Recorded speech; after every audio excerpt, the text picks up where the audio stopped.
Bonjour Mickaël, nous sommes le mardi 26 septembre 2023. Je ne vous ai pas fait cette analyse ce week-end puisque j'étais à Paris vendredi dernier pour le salon du trading et j'ai repris l'avion donc dimanche matin. Je suis arrivé dimanche soir ici à Phoenix, Arizona où écoutez, le temps est toujours superbe. On a aujourd'hui 38 degrés, un grand ciel bleu donc écoutez, ça m'a changé de la grisaille et de la pluie parisienne que j'ai eu pendant 4 jours, donc je n'ai absolument aucun regret de revenir sur Phoenix.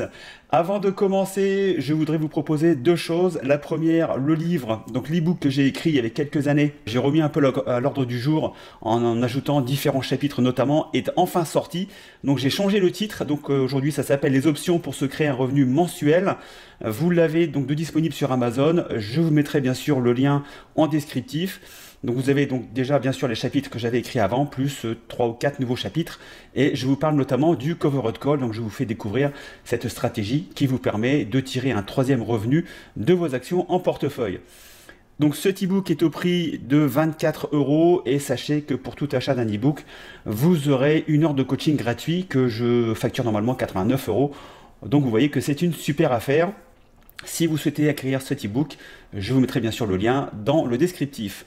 Deuxième chose que je voulais vous présenter également, donc c'est Bull Tribe, puisque donc j'ai été contacté par les responsables de bulltribe.com qui m'ont demandé d'être leur expert option pour ce site. Alors c'est un site d'information boursière et donc je vais partager de l'information gratuite et notamment sous forme d'abonnement, je vais mettre à disposition des trades comme ça. Donc je partage déjà sur le Discord de l'information option de la bourse en stress, mais donc je vais partager quelques trades au fur et à mesure sur donc ce site avec un abonnement. Alors l'abonnement est de 90 € par mois.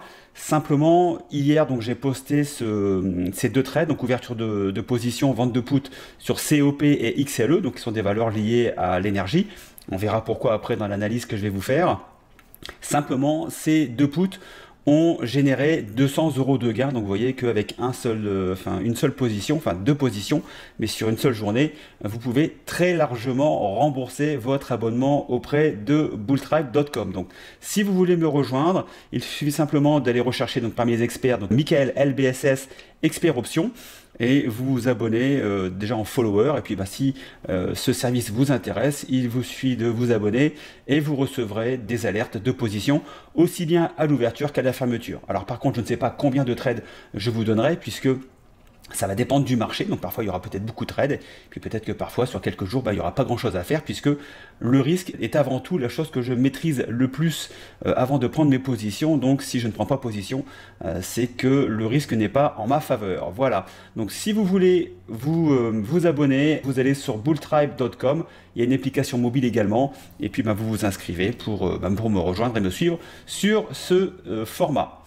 Je vais revenir maintenant sur l'analyse hebdomadaire. Donc écoutez, là enfin des bonnes nouvelles depuis le temps qu'on l'attendait. On est aujourd'hui presque à la porte des 19 sur le VIX. Ça veut dire que le S&P 500 perd aujourd'hui 1,41%. On fera l'analyse juste après. Mais là, alors j'ai passé des trades hier, comme je viens de vous le montrer sur Bull Tribe. J'ai passé 3 positions hier et puis voilà, je pense que je vais commencer à passer différentes positions. Alors pourquoi j'ai passé hier et j'ai pas attendu? Parce que vous voyez que depuis quelques temps, on avait quand même la fâcheuse tendance de venir toucher la 200 et de repartir à la baisse. Donc hier, autour des 18, donc ici, j'ai passé j'ai passé 3 ventes de put hier. Et j'en ai profité parce que je me suis dit que peut-être on aurait encore ce fameux phénomène où on vient toucher la 200 et ensuite on repart à la baisse. Et non, écoutez, ce matin le marché m'a donné tort puisque on est actuellement donc à moins 40% et quasiment à 19 sur le VIX. Donc j'espère que ça va monter encore. Je pense qu'on va pouvoir monter encore. Donc du coup, je garde un peu mes cartouches pour l'instant et je sortirai mes trades au moment voulu. Puisque j'ai fait mes devoirs aussi, donc je sais à peu près où je vais placer mes billes, mais j'attends d'avoir un VIX un peu plus important pour tirer un maximum de primes. Donc pour l'instant, plutôt une bonne nouvelle, enfin pour les traders d'options que nous sommes, surtout les vendeurs de volatilité. Alors au niveau du marché, voilà, donc alors le S&P 500 avait fait ici une belle envolée jusqu'au 4600 et vous voyez que là on est redescendu quand même donc en l'espace de 2 mois, on est passé de 4600 à 4275. Là, nous sommes sur une ligne ici donc de support, une ligne de tendance support. Alors c'est toujours un côté un peu psychologique, il n'y a pas de Il n'y a pas comment, il n'y a pas de certitude que là, ici, on soit sur un support, je dirais, infranchissable et qu'on reparte à la hausse. Là, c'est simplement une ligne de tendance. Donc, que vont faire les traders ici? Donc, il y a deux possibilités. Soit, effectivement, ils estiment que nous sommes arrivés sur une correction relativement importante, puisque si je reprends depuis le plus haut ici, on est quand même sur une baisse de quasiment 7%. Si je prends l'ancien plus haut, je vais effacer ça, je vais revenir ici. Voilà, tout ça en direct. Donc depuis l'ancien plus haut d'ici, donc c'était le 14 septembre, donc c'était il y a une dizaine de jours, on a quand même perdu 5%, donc 5% en l'espace de 2 semaines, donc c'est relativement important. Donc que va faire le marché? Est-ce qu'il avait besoin de ce souffle ici, de ce retournement de tendance pour ensuite repartir à la hausse, donc prendre un petit peu de vigueur, de repos, et puis pour repartir à la hausse, ou est-ce qu'il va casser pour aller chercher une zone ici qui peut être importante, qui est également une ligne de tendance qui a déjà été pas mal travaillée, qui serait les 4180, 4200, qui correspondrait ici à un double support, puisqu'on aurait la 200 jours ici. Rappelez-vous que c'est quand même un support relativement important, pas infranchissable, mais important. Là, j'ai bougé quelque chose. Voilà, je vais revenir ici. Ici, on voit que c'est une zone qui a été travaillée à plusieurs reprises, les 4180. Ça a été travaillé ici, ça a été travaillé ici en résistance. Ici également, donc là on l'avait percé et on a vu qu'on avait travaillé pendant quasiment une semaine cette zone-là avant de la percer. On a été retenu par la 200, mais on a quand même bien travaillé dessus. Ici, c'est une zone, pareil, là pendant à peu près une dizaine de séances, qui a servi de résistance. Vous voyez, si on repart un peu plus en arrière, c'est une zone qui a servi de support, donc en début 2022, donc les 4180 ont servi de support, et également ici, donc c'est une zone qui a été travaillée entre avril et quasiment mai 2021. Donc cette zone-là a déjà été travaillée, c'est une zone psychologique, et écoutez, pour l'instant, à voir, je pense, ça c'est juste mon avis, qui vaut ce qui vaut, c'est-à-dire rien, qu'on en a quand même des grandes chances d'aller chercher ici les 4180. Alors si on casse les 4180, quels sont les objectifs suivants? On pourrait aller, pourquoi pas, aller chercher l'ancien plus bas ici autour des 4050, et puis après, là, après on va beaucoup plus bas, puisqu'on irait sur les 3800, qui reste à mon avis une zone intéressante si la Fed continue d'augmenter ses taux. Ils ne l'ont pas fait pour septembre. Je pense que pour octobre ou novembre, on devrait avoir entre 0,25 et 0,50 points de base de hausse supplémentaire. Je pense que le marché va pas aimer donc d'avoir ces hausses de taux. En plus aujourd'hui, clairement, quand vous voyez que Interactive Brokers vous rémunère 4,88% à rien faire, vous laissez simplement votre argent, et IBKR vous donne quasiment 5% à rien faire. Donc là, si on reprend 0,50, on va passer quasiment à 5,2. Aujourd'hui, pourquoi allez-vous risquer d'aller sur un marché potentiellement baissier, quand d'un côté, en laissant simplement votre cash et vous ne faites rien, on vous donne 5,2%. Donc je pense que le marché va pas trop aimer. Des actifs risquent de sortir, des fonds risquent de sortir des actifs pour aller clairement se mettre en cash. Pourquoi pas sur des obligations, ou pourquoi pas simplement sur un portefeuille. Alors aujourd'hui, l'avantage qu'on a avec les options, c'est que vu qu'on n'utilise pas beaucoup de cash, puisque quand on est vendeur de volatilité, on laisse le cash en portefeuille. Donc aujourd'hui, pour moi, c'est double effet qui se coule, puisque d'un côté, je gagne des primes avec les options, de l'autre côté, je ne touche pas à mon cash qui reste bien au chaud sur mon compte, et Interactive Brokers me donne quasiment 5% aujourd'hui, 4,88. Donc aujourd'hui, c'est pour ça que ça me permet d'avoir une belle performance. Alors justement, en parlant de performance, aujourd'hui on nous dit que le marché fait 11,82% et qu'il est quasiment impossible de faire plus de... alors j'ai entendu très récemment dans une vidéo, peut-être que je reviendrai, je ne sais pas, on verra, mais qu'il était assez compliqué de faire plus de 2% par an, voire 7 ou 8% en prenant beaucoup de risques. Alors aujourd'hui, on sait très bien qu'en prenant pas de risque, on fait 5%. Donc je ne vois pas l'intérêt d'aller prendre des risques pour faire 7. Si on prend du risque, c'est pour faire beaucoup plus que 7. Alors moi aujourd'hui, je voulais simplement vous montrer. Alors je me suis fait allumer aussi très récemment par un jeune bas de plafond, alors toujours anonymement, parce qu'on a toujours affaire à des courageux sur internet, qui m'a dit que 20% par an j'étais un escroc. Mais écoutez, moi j'ai pas de problème, puisqu'aujourd'hui, moi, je suis complètement transparent. Et aujourd'hui, je vous montre que depuis le début de l'année, donc on est bien ici sur du year to date, ok, on est à plus 20,78%. Donc j'ai engrangé sur le compte option, donc qui a été ouvert à 30 000 $ il y a maintenant 2 ans et demi, bientôt 3 ans. eh ben, on est à 78 000 $. Voilà. Alors, bah, écoutez, j'espère que toutes ces personnes qui estiment qu'en faisant 20% par an, chose qui est impossible, eh ben, on est des escrocs. Bah, écoutez, nous pour l'instant, on a mis du cash dans notre portefeuille.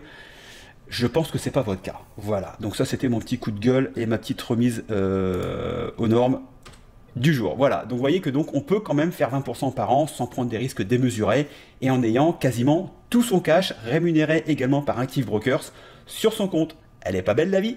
Voilà. Alors, on va passer à la suite. Je me suis fait un petit plaisir, on est bien d'accord. Alors, donc le Dow Jones, bah, écoutez, pour l'instant, bah, on casse également la 200. Il y a quand même de grandes possibilités qu'on puisse aller rechercher les 32 500, qui est le bas de la zone de congestion, que l'on travaille maintenant depuis novembre 2022. Donc ça fait quasiment, allez, presque un an, donc on va être sur 10-11 mois. Donc il y a de grandes chances que le S&P, que le Dow Jones bah, continue sa baisse pour aller retester, pourquoi pas, la zone des 32 500. Et puis, bah, écoutez, là, on verra. Si ça casse, on a le prochain support autour des 31 500. Et par contre, après, bah, il n'y a plus de support puisque on est quand même sur une zone à quasiment 28 500. Si je ne m'abuse, on est ici sur des 28 700. Donc, il y a quand même une baisse importante si ça devait casser. Sachez que les mois de septembre et octobre sont pas des super mois en bourse. C'est toujours à ces moments-là que ça a tendance à craquer un peu. Voilà, donc pas de panique avant terme, mais voilà, c'est quand même des mois où il faut être prudent en général. Le QQQ, bah, automatiquement le QQQ baisse, puisque vous savez que si le S&P baisse, bah, c'est quand même composé. Aujourd'hui, il y a quand même entre 12 et 15 valeurs qui tirent le S&P 500. Essentiellement des valeurs technologiques. Donc clairement, si ces valeurs technologiques baissent, le S&P baisse et automatiquement le QQQ baisse. Voilà, donc c'est mathématique. Donc pour l'instant, on est sur une zone ici, pareil, connue au niveau des 354. On pourrait très bien aller chercher également cette zone ici des 330 $ sur le QQQ qui correspond également à une zone, je peux vous la dessiner, voilà, qui correspond également à une zone de résistance et de support qui ont été testés à plusieurs reprises. Et ici, donc, on aurait une convergence de support. Voilà, donc on pourrait très bien être attiré par cette zone ici des 330. Et puis bah, après, on verrait si le marché réagit sur ce support ou s'il décide bah, de casser le support tout simplement. Russell 2000, bah, le Russell 2000, bah, voilà, donc... Alors vous allez voir, c'est un petit peu la constante sur l'analyse, on va passer assez vite puisque vous verrez que bah, malheureusement on reste dans cette zone de congestion dans beaucoup de secteurs. Donc ici, bah, qu'est-ce que vous voulez faire? Bah, pas grand chose puisque bah, vous ne savez jamais, alors si on pourrait dire bah oui mais bon ça fait 3 fois qu'on tape ici les 201, quand on approche des 200 bah, on short le marché. Oui, mais bon, on peut aussi monter. Donc je préfère attendre une confirmation haussière, c'est-à-dire casser directement les 201, franchement, avec du volume, pour dire ok, on est sur un bon changement de tendance, et là on rentre sur IWM. Mais là, quand vous êtes dans une zone de congestion de ce point-là, il n'y a pas grand-chose à faire, puisque là, vous pouvez très bien bah, monter, descendre. Il n'y a absolument aucune direction, et bah, sans direction, c'est compliqué d'aller prendre des trades. Enfin, moi, je ne le fais pas à titre personnel. Donc, je vous propose maintenant de passer sur XLV. Voilà, ici. Alors, je crois que j'ai peut-être oublié quelque chose sur le S&P 500. Non, c'est pas sur le S&P 500. Excusez-moi, je reviens sur le XLV. Hop, voilà. Alors, XLV, bah, écoutez, un peu la même sanction que sur le Russell 2000, et on va avoir ça sur pas mal de secteurs. C'est que là, bah, nous sommes dans une zone de congestion depuis maintenant août 2021, donc ça fait plus de 2 ans, et on se balade entre les 124 et les 143. Alors parfois on va chercher un petit peu plus haut, un petit peu plus bas, c'est une zone, hein, c'est pas une limite hyper déterminée, c'est une zone, donc on peut aller un petit peu plus bas, un petit peu plus haut. Mais vous voyez que bah là, ici, la zone des 134, 135, 136, bah, c'est une zone qui joue très bien ce rôle de résistance, puisque là on a encore été rejeté sur le domaine de la santé. Qu'est-ce qu'il faut faire en ce moment sur la santé? Bah, je dirais pas grand-chose. Voilà, je pense qu'à mon avis, il y a encore un potentiel de baisse. Donc pour l'instant, pas d'intervention en ce qui me concerne sur le domaine de la santé. XLP ici, donc les consumer staples, bah, écoutez, qui dérouillent pas mal. Alors c'est assez paradoxal puisque normalement les secteurs XLV, XLP, XLU sont des secteurs défensifs. C'est-à-dire que normalement, ben, on cherche à aller mettre un petit peu d'argent dans ces secteurs dits protégés quand le marché bascule un peu. Et ben là, on voit qu'effectivement, je pense que les taux d'intérêt aujourd'hui font que les investisseurs retirent des actifs de la bourse et tous les secteurs en pâtissent, et notamment des secteurs dits défensifs. Vous voyez qu'aujourd'hui, il est un peu à contre-courant que XLP soit en baisse, et aujourd'hui, c'est quand même une baisse de 0,65, et on voit qu'on est quand même passé ici donc des 78 au mois de mai, avec un plus haut ici à 76 au mois d'août, et que là on va les retaper à mon avis la zone des 68. Donc XLP, pour l'instant pas grand chose à faire, mais par contre à mon avis il serait intéressant de commencer à faire ses devoirs, et puis d'aller rechercher des valeurs qui sont un petit peu décotées dans les consumer staples. Alors il y a des valeurs comme Coca-Cola, Monster Beverage, etc. Enfin il y a plein de compagnies, vous savez comment les rechercher, d'aller voir des valeurs qui ont été un petit peu décotées, et quand on sera sur des supports, là il faudra attendre de voir si on casse le support pour partir à la baisse. Donc là il y a soit on joue le short, soit on attend simplement que ça remonte si vous êtes plutôt en tendance haussière, ou soit le support joue son rôle, la valeur repart à la hausse, et là ça peut être un point d'entrée relativement sympa. On a déjà eu ce phénomène ici à plusieurs reprises.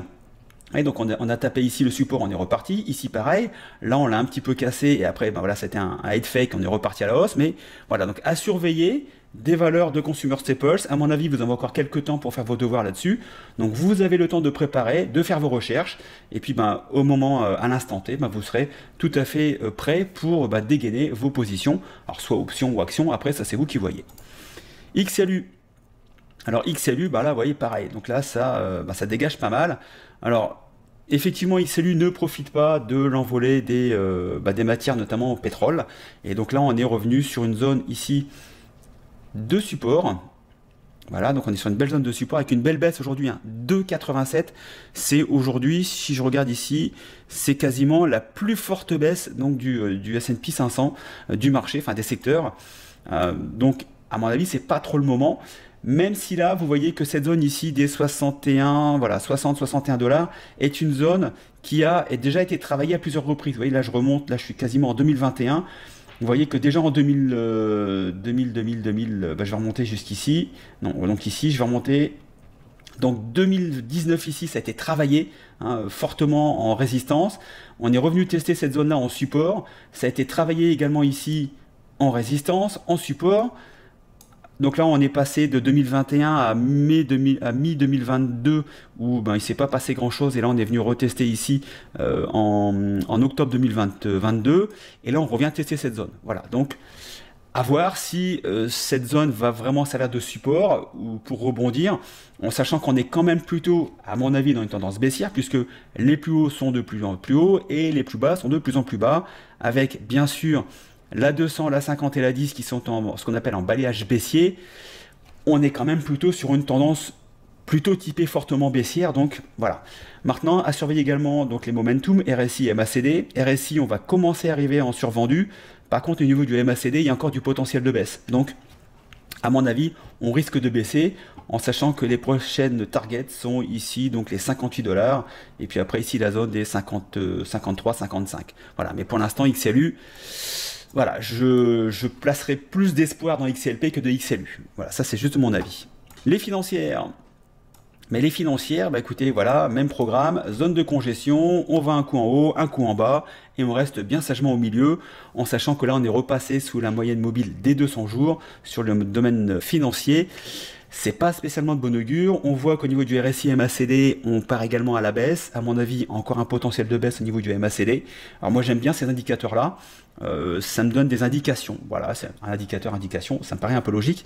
Je ne me sers pas exclusivement de ça pour prendre des positions, mais ça me donne une idée générale. Et après, je l'analyse avec d'autres paramètres que j'essaye de prendre en compte pour essayer de déterminer des points d'entrée, aussi bien en option qu'en action. Mais comme vous savez, je fais très peu d'actions.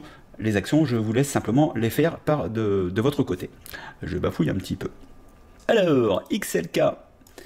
Le domaine technologique, automatiquement, si le marché baisse, c'est que les technologies baissent. Donc là, on était sur un plus haut à 181 $. On est à 163 $. Ce qui nous fait une baisse de, hop, je vais prendre ici, voilà, on prend là, on prend là. On a quand même perdu plus de 10% quand même sur la techno depuis le plus haut du mois de juillet. Donc c'est quand même pas mal. Ici, on voit qu'on est quand même toujours au-dessus de la 200, mais on est passé en dessous de la 50, avec toujours un RSI MACD qui commence à partir franchement vers le bas. Voilà, donc il se pourrait pourquoi pas, qu'on puisse aller chercher si le marché le décide d'aller chercher la zone des 153, 155, enfin on va dire entre 150 et 155, qui correspond également donc les 151, 152. Ici, il y a une ligne de tendance qui a déjà été testée à plusieurs reprises, support-résistance.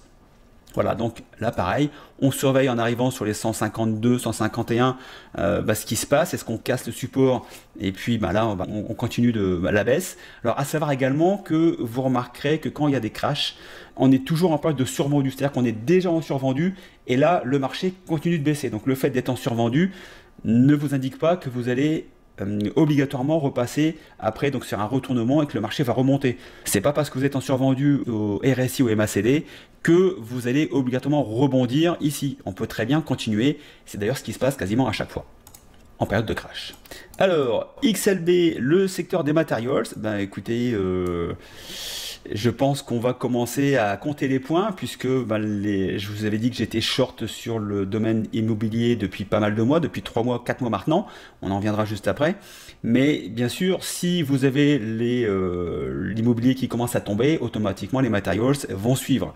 Hein, c'est clair que si vous n'avez pas de demande de matériaux de construction parce que les constructions sont arrêtées, il n'y a pas de demande de permis de construire, et automatiquement le secteur XLB va baisser. Et le secteur XLB commence à baisser.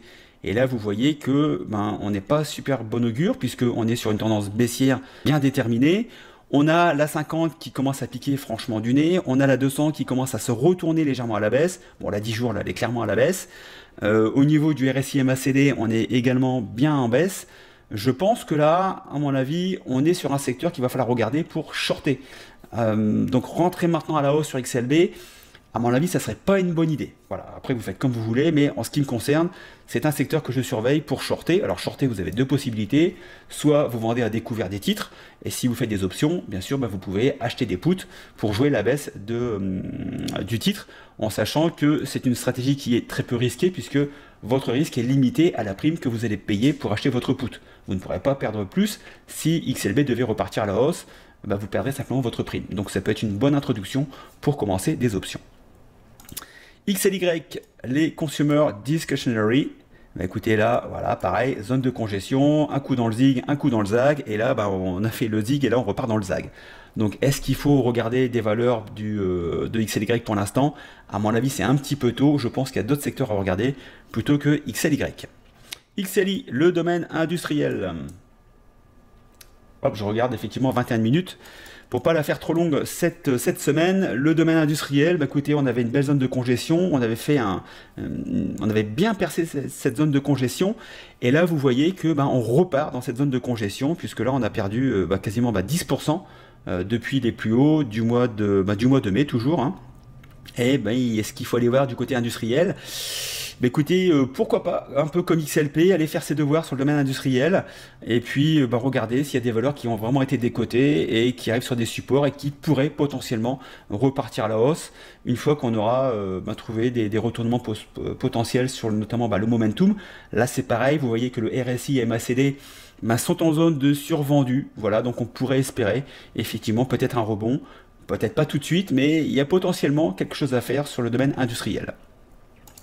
Le domaine énergétique, écoutez, voilà, alors même si là on a une belle zone de congestion, on est quand même plutôt sur une tendance haussière, on est au-dessus de la 50, on est au-dessus de la 200, voilà, on n'est pas au-dessus de la 10 jours, donc là on n'est plus en balayage haussier pour l'instant, il y a toujours des petites variations, mais pour l'instant, je pense qu'au niveau d'énergie, il y a encore des choses à faire. D'ailleurs, je vous ai montré tout à l'heure sur Bull Tribe que les deux puts que j'ai fait hier ont été sur COP et sur XLE, qui sont des valeurs liées à l'énergie. XLE, l'indicateur donc de l'ETF de l'énergie, et COP, c'est Cocoon Phillips, je crois.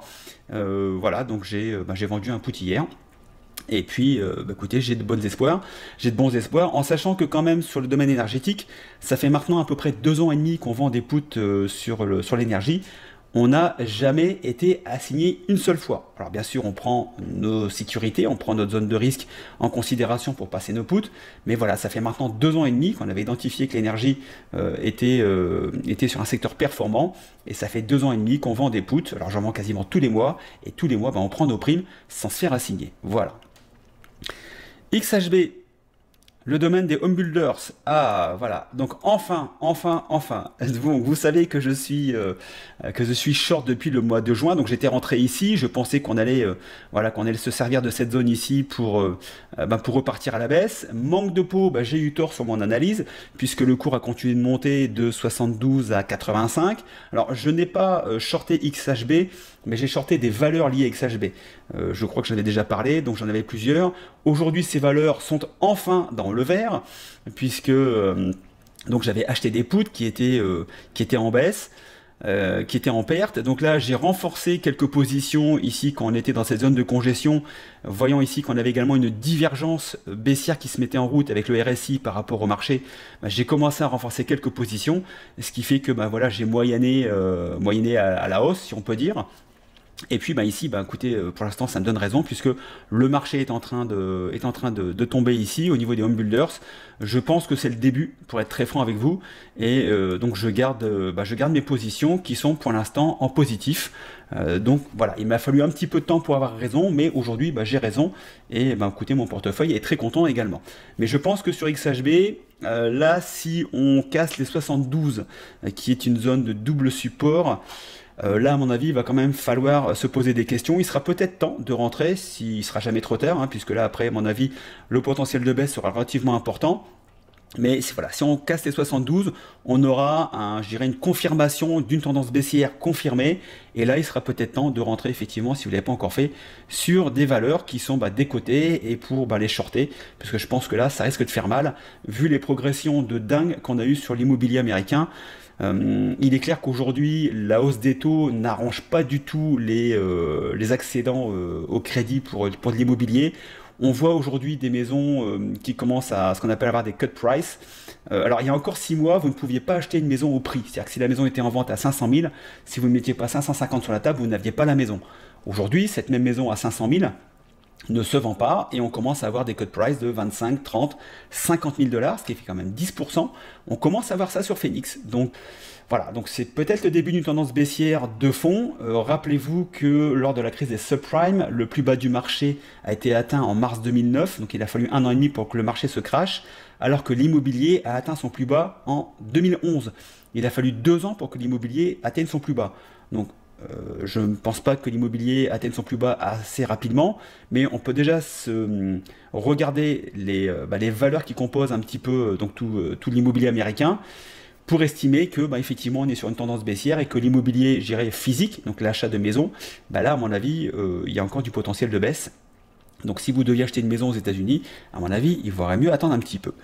Qu'est-ce qu'on a ici? XRT, le domaine du retail. Donc là, j'ai shorté également le retail. J'ai actuellement un credit call spread qui est pas mal. Donc j'ai mis un ordre de rachat automatique pour clôturer la position. Donc je l'ai mis un petit peu en dessous du prix pour essayer d'aller chercher pourquoi pas les 57 $. Puis je pense que quand le cours atteindra les 57 $, je sortirai automatiquement de ma position. Donc on va faire une belle opération sur un credit call spread sur XRT. Je vous parlerai du credit call spread après sur Delta Airlines, parce qu'on a fait un super coup avec de la chance, mais on a quand même fait un super coup. Alors, SMH, les semi-conducteurs, vous voyez que là, on casse ici le support du canal haussier. À mon avis, potentiellement, on peut aller rechercher ici les 132 $. Donc, bon, ça fait pas énormément en termes de baisse. Mais si vous deviez rentrer sur les semi-conducteurs, à mon avis, il est un petit peu tôt. Je pense qu'on peut encore avoir un petit potentiel de baisse pour aller chercher quelques petites affaires sympas sur le domaine des semi-conducteurs. Voilà. Donc, j'en ai terminé pour cette analyse-là au niveau des secteurs. Je voudrais vous montrer également donc Delta Airlines, puisque nous avons fait un super coup sur Delta Airlines. Alors je vous ai mis ici tous les éléments et je vais vous expliquer un petit peu ce qui s'est passé puisque ça reprend l'étiquette. J'étais en moins-value de 3200 $ pour finir en fin de compte avec un gain de 342 $. Alors comment s'est passée cette opération? Donc simplement, je pensais que Delta Airlines ne pourrait pas dépasser les 42 $. Donc j'avais vendu un call et vu qu'on ne vend jamais un call à nu, j'avais racheté derrière un call à 46 $ pour me protéger. C'est-à-dire que en gros, si l'action dépassait les 46 $, moi je perdais la différence entre 40 et 46, c'est-à-dire 6 $ fois 100 actions, donc 600 $. Et voilà, donc j'avais pris en compte que je pouvais perdre 600 $ par contrat, et pour ça je touchais une prime de 82 $. vu que j'étais très confiant dans mon analyse, j'ai vendu 5 credit call spread. Donc c'était le 12 avril, avec une échéance au 15 septembre, c'est-à-dire que pour être gagnant, il fallait que le cours de Delta Airlines soit en dessous de 40 $ le 15 septembre 2023. Donc je vends mes 5 contrats, je touche pour ça 482 $ de prime, donc plutôt content, hein, quasiment 500 $ de prime. Donc toute la période ici jusqu'au mois de mai, donc quasiment pendant un mois, mes contrats ne bougent pas, donc je suis un peu gagnant, un peu perdant, donc, mais ça reste ici. Simplement le temps travaille pour moi puisque je suis vendeur de stratégie. Donc là le temps travaille pour moi, donc je me dis si ça passe comme ça jusqu'au mois de septembre, automatiquement mes primes vont perdre de la valeur et puis je vais arriver au mois de septembre et j'aurai pris mes 480 $ de prime. Manque de peau pour moi, ici donc le 17 mai on commence à voir quelques petites réactions haussières et là le cours part directement à la hausse avec une hausse de 46%. Bon, alors là, clairement, je commence à prendre pas mal de pertes, puisque ici, les primes valent beaucoup plus cher que le prix que je les ai vendus, donc là je suis en moins-value latente. Ici, je me dis que en regardant le RSI ou le MACD, qu'on est déjà en survendu et que ça ne devrait pas monter plus. Donc, fort de mon analyse et confiant de mon analyse, le 14 juin, je revends un credit call spread, donc je moyenne encore à la hausse, et là je prends 288 $ de prime. Ça veut dire que là je perds déjà 200 $ sur le contrat précédent. J'en ai pris 5, donc là je perds déjà 1000 $. Ok, donc là je suis en perte de 1000 $, mais je moyenne puisque je suis confiant dans mon analyse et je pense qu'effectivement on va repartir à la baisse puisque là on est en suracheté, pardon. Donc là automatiquement ça va baisser, il n'y a pas d'autre issue possible.